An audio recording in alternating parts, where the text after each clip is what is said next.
Good morning and welcome to Retirement Tax Matters. I'm Adam Reed. This is Garrett Crawford, our resident CFP. How are we doing this morning, Garrett? Glad to be back. We opened last week saying I'd been a little sick, and I gave it to my buddy Adam. We're back in the saddle, though. Yeah. Now, what doesn't kill you makes you stronger, right? Yeah. So we should be a little stronger this week. It was funny. We were doing production, making the videos, and you opened last week's podcast with, I don't mind getting sick. And then a couple days later, there you were. So hopefully you enjoyed it. I slept a lot, which does not happen a lot in our house with young kids. And so the sleep was great. Feeling wasn't too hot. But, yeah. But anyway, I think getting back into this thing, feeling better at least. We still recorded last week and everything, but wanted to kind of launch into a new series. Let's do it. Retirement Tax Matters, the banner. Here's kind of our drum roll, please. Big marketing campaign. Early retirement and blank. Yep. And so we're going to kind of go into this series of a lot of high net worth people we work with, and a lot of, I'm assuming, high net worth people that are consuming our content are probably thinking, hey, I've got a lot of money, and I'm still in my late 40s or my early 50s, and I don't know if I want to be doing this till 65. And so we kind of want to release a series where we talk through different health insurance, Social Security, how do we help people and serve people in that space? Because most people aren't asking the question, how do I stretch this, or how do I make it to 65? Most people are saying, hey, when can I kind of hit the eject button? When can I go ahead and start thinking seriously about calling it quits in what I'm doing now? And maybe there's a second career or something fun on the horizon, but when can I kind of hang up this thing that I've been doing for years and years and years? And when can I set up for this either retirement or quasi-retirement? Some people are really excited about that, and other people are fearful about that. Well, I think it's funny, before we started today, we were even talking about, there's kind of, I feel like, two mixes of people that are in this high net worth space. There's ones that they're just made to work, and they're like, retire early. Next video, I don't even want to watch this. Why would anybody retire early? And there's some people that are like, man, I put in my dues. This video was for me. I want to think through these things, and I want to learn about what are the things I need to be thinking of. If 65 is not the number, maybe if it's 55, how do I make that work? How do I bridge that gap? And so I think kind of where we'll kick things off is in the same as we do in our seminars we do here locally in Knoxville.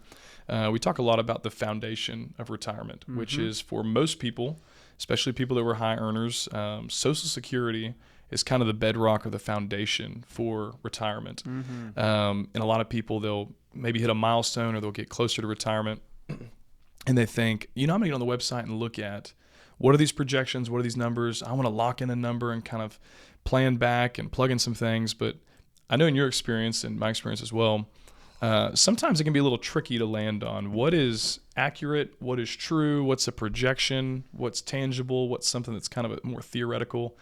So help us understand, as people are looking at Social Security statements and trying to figure out what's that going to look like and when should I file, what are some thoughts that go through your mind? Yeah, so there's a lot to that question. In fact, my start in this industry was Paul, the owner of our firm, said, Garrett, learn everything you possibly can about Social Security. But I'm not going to necessarily bore you with that today, but we're going to just kind of laser focus into this idea of what if you're thinking about retiring early, and that's before age 60, and you obviously can't take Social Security until age 62, and then you have the option to delay it until age 70. But I wanted to start with kind of the number one thing that I see people mess up when they're thinking about Social Security and retiring early. So we're just going to kind of jump into it. A few years ago, probably a lot of y'all will recognize these colors on the Social Security statement, red, white, and blue. They used to be green, and they used to be mailed to your mailbox every year. And then I want to say sometime in the late, maybe 2016, 17, 18, they quit sending out the paper statements, and now you get them only during what they call key years. So up until like age 60, I think it's like every 5 years they mail it to your mailbox, and then after that they'll mail it to you every single year. So I'm just like imagining this person this morning, Adam, that's mid-50s, let's call them 55. They've got a few million saved. They've, kind of been through a bull market, so they're feeling kind of confident, and they're, just kind of thinking, why wait until 65 if I could do everything that I want to? And this is the mistake I see. When you go to the Social Security website, you download this statement or they mail it to you, this statement assumes that you're going to continue to work all the way until age 70. And so I just pulled off a sample one. Social Security uses the name Wanda Worker, and this was a April 28th, 2025 sample statement. Wanda Worker was born in April of 1962. Which would put her at 63 years old today. But in this very top box under retirement benefits, you can see where I highlighted it. For everybody that has one of these statements, it's going to have this line. These personalized estimates are based on your earnings to date and assume you continue to earn, in this case, $54,489 per year until you start your benefits. And so that can trip people up a little bit because, Wanda Worker over here at age 66 is eligible for $1,973 per month. But if she waits until age 70, it's $2,634 a month. So I think the confusion I see with a lot of retirees is, I put in my dues, I paid into the Social Security program a lot of money, but I'll retire early because I have enough money, and then at age 70, if I'm Wanda, it says, I can file at 70 and get $2,634 a month. But these statements assume that you continue to earn the amount of money that's on this statement, and this is probably like inside baseball, but these Social Security statements are always based off a tax return from 2 years ago. Social Security is always a little behind, and so again, let's imagine that mid-50s person that's thinking about retirement. They come in, and let's say they're a high net worth retiree, and let's say their income is $200,000 at work, and they've gone through the maximum amount that Social Security will tax. Well, if they're 55, this statement is assuming that they're going to continue working and earning an equivalent $200,000 for 15 more years until age 70. And so for somebody that retires early, you need to do a little bit more work than print off your statement and try to figure out what your Social Security benefit will be. And so if I had to summarize all that, high income person retiring early, the Social Security statement is like, it'll give you a ballpark idea, but it is not accurate for your benefits later on around, between age 67 and 70. There's going to be a difference. And so the follow-up question would be, well, where do we go and how do we find out the real number? In one sense, you could visit your local Social Security office. I'm sure that would be a fun experience for a lot of people, but you could also call and wait on hold. But I think for everybody that's out there that's familiar with the computer, probably the best way is to log into the Social Security website, create an account, log in, and there's going to be a tool once you log in. It used to be called the Retirement Estimator tool. I think they may have named it a little bit different, but you log in, and then you can estimate what your benefits will be in the future, just like your statement, except you can type in an estimated earnings for the future. And so if you're thinking about retiring this year or next year, log into your website and put an estimated annual income as $0, and you're going to be able to see the difference between if you just keep working and making your $200,000 a year income until age 70, and then you'll see what that benefit amount would be if you didn't earn any more money for the rest of your working life. And so I think like the surprise for people is that it's different. And the further you wait, the bigger that difference is. But on the flip side, the silver lining is it might not impact your benefit as much as you might think. And so the bigger your age gap is between when you're wanting to retire early and when you're wanting to file for Social Security, the more important this process is for high net worth retirees to log in and check their benefit amount online. And I think a good place to go from there is, so Social Security is kind of the foundation. So you've gotten online, you've estimated out, said, all right, hey, I'm calling it quits, maybe my mid-50s. I'm thinking of filing at 65, 10 years from now. You've kind of gotten some estimates. You're like, that makes sense. What do those people do in the meantime? So talking about like kind of portfolio pressure, how do you supplement income? What are some of your thoughts on that, on the time that you've got to bridge, the gap you've got to bridge between when you call it quits to Social Security? Because for a lot of Americans, those dates coincide. For a lot of the people viewing our content, maybe there's a bigger gap. Mm-hmm. Well, probably first step is to call Adam Reed at Retirement Tax Matters. He'll walk you through it. But, you know, for me, this is the most fun part of financial planning, is to take what somebody has saved through a lifetime. My hunch is that most people, not all people, but most people will have accumulated a large amount in a traditional IRA or a Roth IRA. And depending on when you retire, that actually could be a challenge. You might have a lot of money saved, but it's in a retirement account where you can't get to those funds without a 10% early distribution penalty because you're not yet 59 and a half. And so there's a couple ways around that. One of them is called, I call them SEP payments, separate equal periodic payments, where you can access a 401k after age 55. I think it's better known as the age 55 rule. You know, for full disclosure, Adam, I've been doing this for 13 years, and I've had like exactly 2 clients that have considered doing the age 55 rule. One of them is still pending. I'm not sure they're actually going to do it. The other one decided against it. So it's a theoretical thing out there, but I don't see a lot of retirees use it. But the other part, when I see affluent early retiree candidates, is they're usually good savers. And at some point along the way, they have started a separate investment account that is not a retirement account. And so there's lots of names for these. We talk about them all the time. Some people refer to it as just a brokerage investment account. Some people call it a taxable investment account. But just wherever you keep your investments, Schwab, Fidelity, Vanguard, having another type of investment account that I'll call a brokerage account, and investing into that earlier in your life makes this idea of early retirement a lot more feasible. And so I think we'll probably hit on that in a deeper way in a future episode, because it's such a huge deal. How do we pull money out before age 55 or age 60?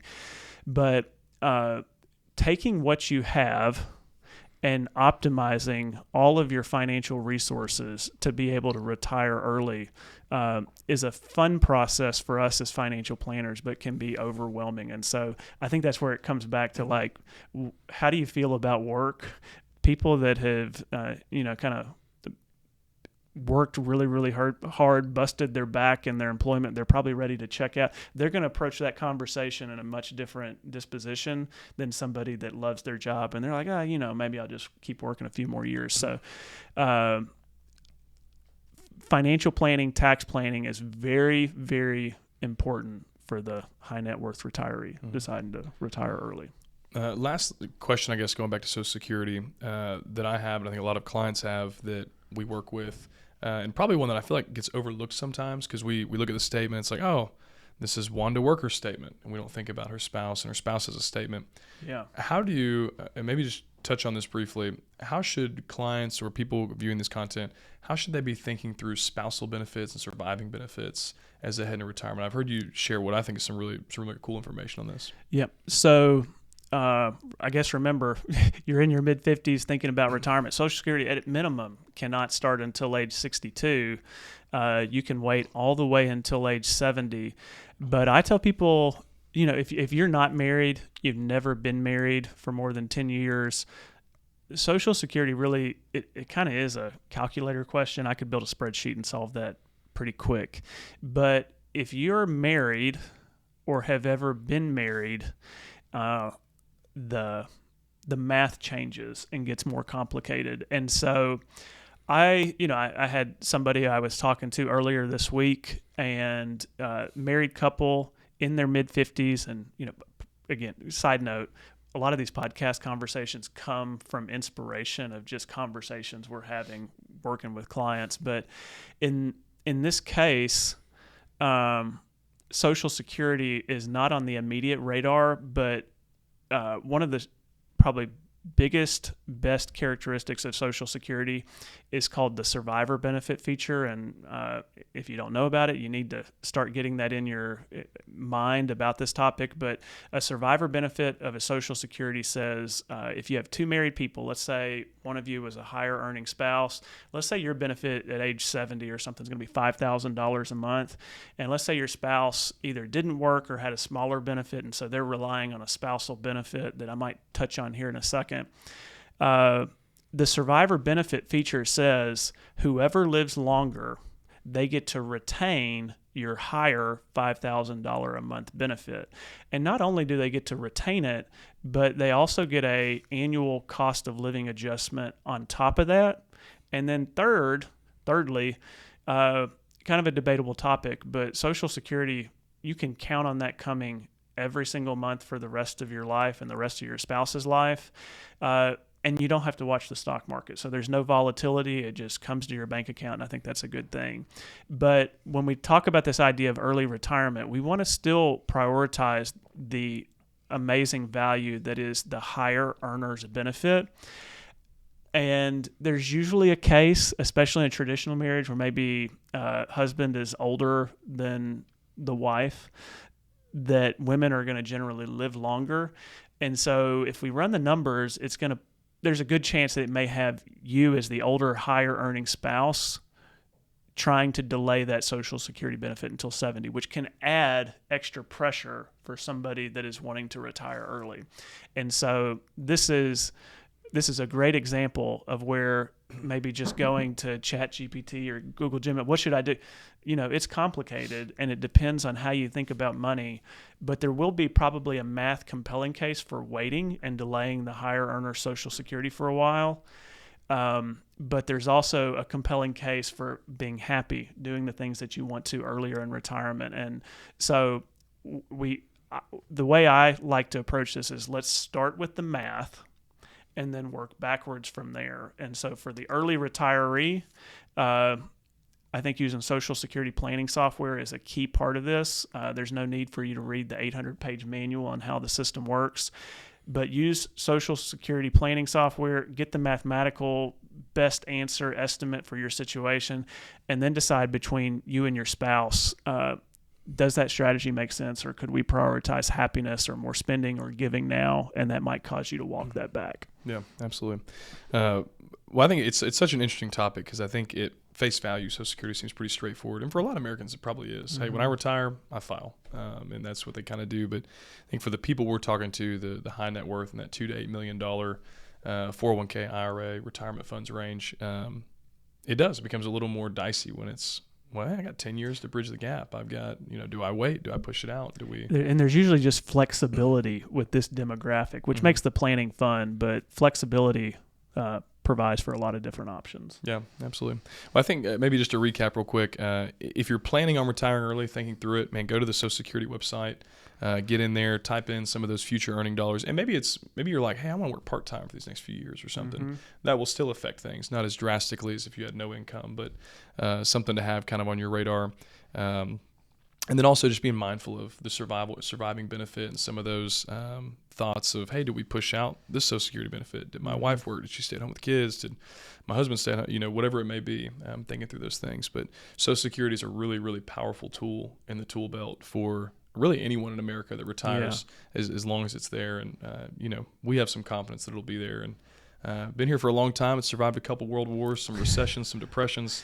I think it's going to keep on trucking, but we'll see. Yeah. So, well, I appreciate you guys joining us for Retirement Tax Matters this morning. If you would, check out the website. Our website's got some cool free resources on there, some retirement checklists. So if you're listening to this as interesting topics, that checklist works for anybody. It's just good stuff to be thinking through, to have on your mind. If you're in retirement, heading into retirement, if you're 75 retiring or 55 retiring, it's a good place to just kind of start stimulating your mind on some of these things. So we're on Apple, Spotify, YouTube. Check us out in those places. Hey, if you're watching on YouTube or one of those places, like and follow. Really helps kind of our exposure and get our content out there. Because like we say, kind of each week, we're just trying to build a library of resources for retirees or people thinking about retiring, or even younger people that are like, hey, retirement's on my mind. It's my goal down the road. It may be 20 years out, but I want to start learning about it. You feel free to tag along as well. Yeah, so absolutely. We appreciate you guys. This is Retirement Tax Matters. I'm Adam Reed. Garrett Crawford, and we look forward to keeping this thing going. Yeah, keep it trucking along. All right, y'all have a good one. Thanks so much for listening to Retirement Tax Matters. As always, the ideas we share here are for educational purposes, and we do our best to get it right, but this isn't a substitute for specific tax or financial advice, because a truly effective strategy is always built around your personal situation. For more resources and to see our full disclosure, visit us at retirementtaxmatters.com.